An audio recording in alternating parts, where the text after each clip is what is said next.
simply put, cannabis is a genus. Of course, the stigma behind cannabis is one thing, but then you have also the proliferation of people using that word specifically to only mean marijuana, when in fact it doesn't only mean marijuana technically. So one, we have to remove that stigma on its own, that cannabis actually means more. You know, there's cannabis ruderalis, nobody talks about it, doesn't do anything, of course, but you know, this is just, you know, another basically species of cannabis. So over here, basically cannabis is a genus, and then there's different species. Marijuana, of course, is the healing with the high. Hemp versus the healing without the high. That's what I offer here.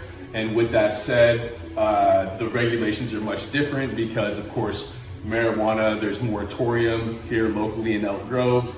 However, hemp is federally legal.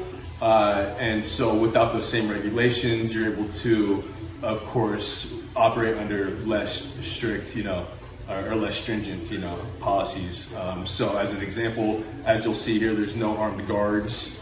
You know, you don't have to give me your ID up front, you know. There's not going to be a shady cast of characters necessarily. You know, some people don't like that type of feeling, you know, of a marijuana dispensary, right? So this is completely different in that aspect. Again, because of the psychotropic properties aren't there, you're going to be able to find a much more relaxed aspect when it comes to the law, and you're going to also find that actually more people are attracted to the healing without the high. The majority of the people don't want to get high, in fact, and majority of people have pain, the mood and sleep issues, or any of these issues. So when they're coming in here, you know, they're really just looking for relief, you know, and it's cool because you know, some people already know this, is that cannabinoids are naturally produced in the endocrine system. So these are endocannabinoids. Of course, when we take a phytocannabinoid, put it into our body, it's binding to the receptors, triggering the natural endocannabinoid production.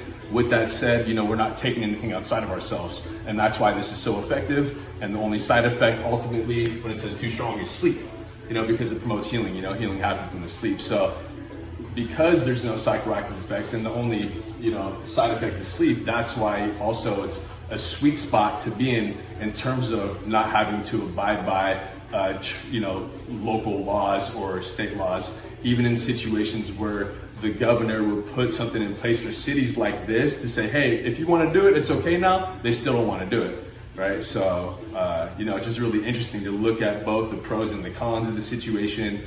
And, you know, just like with everything, there's two sides of the coin, you know.